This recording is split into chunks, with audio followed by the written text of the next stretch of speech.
Pemirsa, kita lanjutkan diskusi kita. Sekarang saya mau ke Pukat, Pak Zainal Arifin Mukhtar. Iya. Gimana Bang? Saya pakai pengamat. Gimana Anda melihat peristiwa ini? Iya, biar bagaimanapun ya. Karena kemudian kita menemukan atau kita melihat ada banyak konteks yang aneh. Yang memang harus dijelaskan lebih detail. Pertama misalnya konteks aneh yang beredar itu adalah ini orang atau lembaga nih yang datang.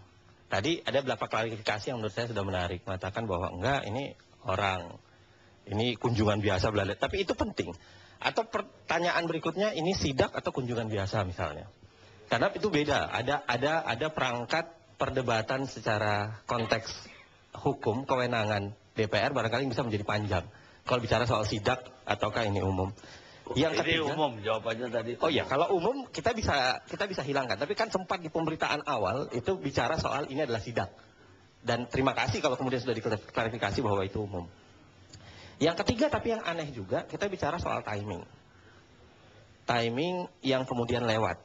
Ya terlepas dari Pak Menkumham Wamen mengatakan iya, tetapi pertanyaan kita kan standar, apakah itu berlaku untuk orang umum? Kalau orang umum yang lewat, itu pasti sudah dihardik disuruh keluar. Tetapi kan ada privilege. Ya mungkin karena jabatan wakil ketua, monggo lah. Kita bisa terima itu. Pak Wamen juga terima, Pak Menteri boleh terima. Tapi bagi saya tetap ada perlakuan, ada isu soal perlakuan yang berbeda. Ya tapi misalnya ini ya, Pak Jrol gitu, yang datang ke Salemba. Ya segan juga kali sipirnya. Bisa jadi. Tapi kan tetap saja ada perbedaan antara orang biasa dan itu tidak wajar dalam hukum. Karena orang dalam hukum kan berlaku sama di hadapan hukum. Harusnya begitu. Yang keempat, lagi-lagi pertanyaan aneh barangkali adalah pertemuan dengan Fat itu adalah accidentally atau inisiasi. Tadi yang diceritakan oleh Wamen sebenarnya inisiasi. Sedangkan yang diceritakan oleh Pak Priyo adalah kecelakaan, pertemuan tidak sengaja.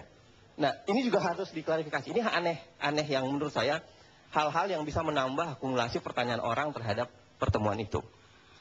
Nah, yang kedua, yang penting sebenarnya, saya ingin mengatakan begini. Negara sekarang harus bicara bukan hanya sekedar soal kasus Priyo, tetapi negara juga bicara soal perlindungan, bagaimana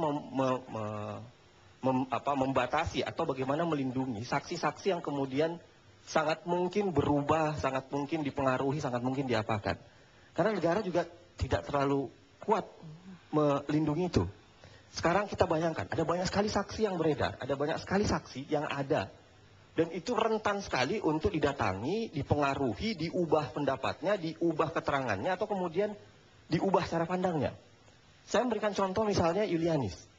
Dengan segala catatan, Yulianis itu, Mas Fajrul dan teman-teman, tanpa Yulianis barangkali kasus Nazar, KPK tidak banyak bisa bergerak di kasus Nazar.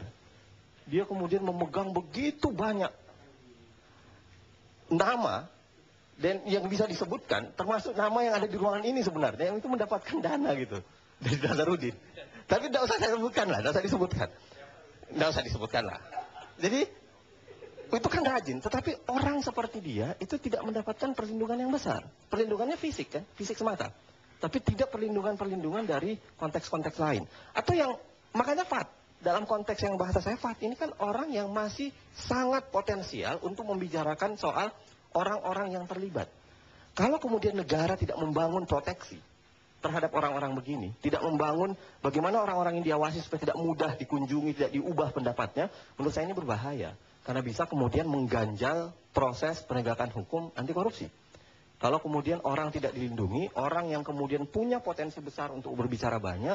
Tadi kata Denny itu boleh, tapi di depan umum, di depan publik.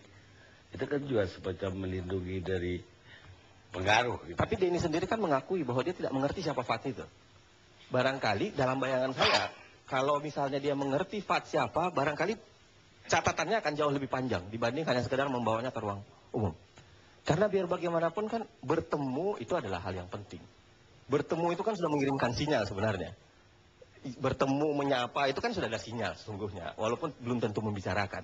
Tetapi bagi saya penting untuk melindungi ini. Dan yang tidak kalah pentingnya adalah bagaimana sebenarnya saya berharap orang-orang seperti Mas Priyo yang saya tahu sangat santun, seharusnya bisa menjaga dari proses-proses itu.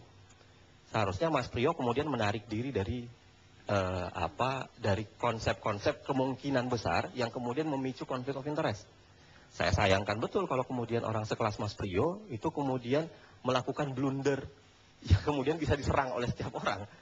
Dia bisa melakukan blunder yang kemudian menemui dan diakui oleh Kalapas dan Wakil Menteri bahwa itu adalah inisiasi, bukan accidentally. Nah, yang begini menurut saya harusnya catatan ke depannya tentu saja yang saya balik lagi soal perlindungan saksi ke depan harusnya di cover nih supaya mereka tidak mudah lagi berubah.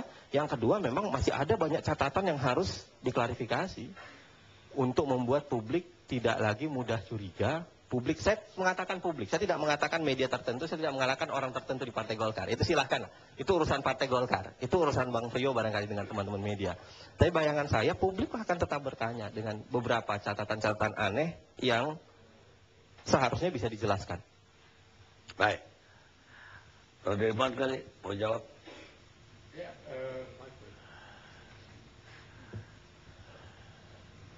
menurut saya ada hal yang sangat penting di sini.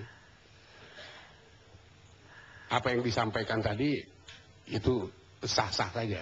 Jadi memang dalam kapasitas seperti itu bisa menjawab.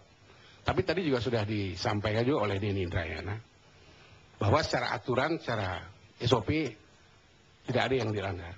Kalaupun ada kelebihan jam sedikit, itu biasa-biasa aja. Kita juga sering, kita merasa kita belum terlambat, atau kita udah telat, kita ditegur, Pak ini udah jam sekian. Biasa aja, karena kita nggak selalu setiap saat lihat jam. Jadi itu saya rasa itu hal yang manusiawi. Cuma barangkali masalah yang utama adalah begini. Artinya pertemuan itu selalu didampingi oleh petugas-petugas LP. Dan juga kondisinya crowd, ramai. Yang tidak memungkinkan untuk bicara misalnya mengenai sesuatu yang dikhawatirkan. Artinya apa? Bahwa yang dikhawatirkan tadi oleh Pukat UGM itu tidak mungkin terjadi. Karena ini crowd tadi, semua ada di situ. Dan itu juga didampingi. Seperti disampaikan oleh Pak Denny Indrayana tadi. Bahwa tolong sesuai dengan SOP. Artinya kemungkinan untuk ada komunikasi yang bersifat, katakanlah, membuat seseorang itu menjadi grogi atau nervous atau akan merubah pengakuan, itu udah nggak ada di situ. Kecuali kalau dia dikasih kesempatan berdua ngomong di pojok, itu mungkin. Nah itu yang pertama. Lalu yang kedua, tadi juga sudah disampaikan berkali-kali, saya pikir itu hal yang sangat wajar. Kenapa? Kalau Pak Priyo ini bukan pimpinan untuk bidang Polkam tadi, politik, keamanan, dan hukum, maka wajar kalau ada kecurigaan terhadap yang bersangkutan. Sedangkan dalam masalah ini tugas beliau. Memang tugasnya walaupun itu dilakukan dengan inisiatif sendiri, karena kepentingan pribadi, tapi tetap kita sebagai anggota DPR ini melekat tugas pengawasan. Karena itu begitu beliau sampai di situ, otomatis beliau itu punya satu kewajiban untuk melihat kondisi lapas. Sehingga tersebutlah atau disampaikan bahwa kondisi lapas itu seperti ini, seperti ini, seperti ini. Dan ini juga dia ketemu orang bukan hanya satu. Kecuali kalau itu hanya dengan Pak, saya rasa saya juga sama mungkin. Ini ada blunder. Tapi dengan semua orang ketemu. Dan itu sama aja. Nggak ada yang dibedakan. Oh ini pertemuannya misalnya ngobrolnya 5 menit. Ini misalnya setengah jam. Jadi kalau saya dalam hal ini melihat dari sudut melaksanakan tugas pengawasan, itu tugas beliau yang melekat. Walaupun itu dilakukan secara pribadi. Nah yang terakhir, dari sudut kepentingan hukumnya. Kepentingan hukumnya, tadi memang sudah digambarkan secara sekilas barangkali. Tapi yang paling pas adalah tidak ada kepentingannya. Kalau katakan ada kepentingan bisa merubah sesuatu aturan dari Pak Priyo ini, atau bisa mempengaruhi satu kondisi dari A menjadi B dengan uang katakanlah tadi dianggap betul itu 425 juta, apa 325 juta, saya nggak tahu persis jumlahnya. Hal yang sangat tidak masuk akal. Karena apa peranan yang bisa dimainkan di situ? Kalau ada peranan yang bisa dimainkan di situ, boleh masuk akal. Tapi ini nggak ada peranan. Apa keputusan yang bisa dirubah? Katakanlah keputusannya tidak dirubah, tapi memang bisa peranan Pak Priyo. Mungkin. Ini sama sekali itu pun nggak ada. Jadi saya nggak bisa ngelihat saya dari segala sudut, dari sudut apa bahwa ini bisa kita khawatirkan, kita punya dugaan yang tadi disampaikan blunder itu dari mana letaknya. Kecuali kalau ini ketemunya cuma berdua aja, itu blunder itu. Terus terang itu blunder politik. Walaupun tidak ada yang dibicarakan misalnya, tapi itu blunder politik. Sedangkan ini ketemunya ramai. Jadi itu. Baik, kita rehat sejenak.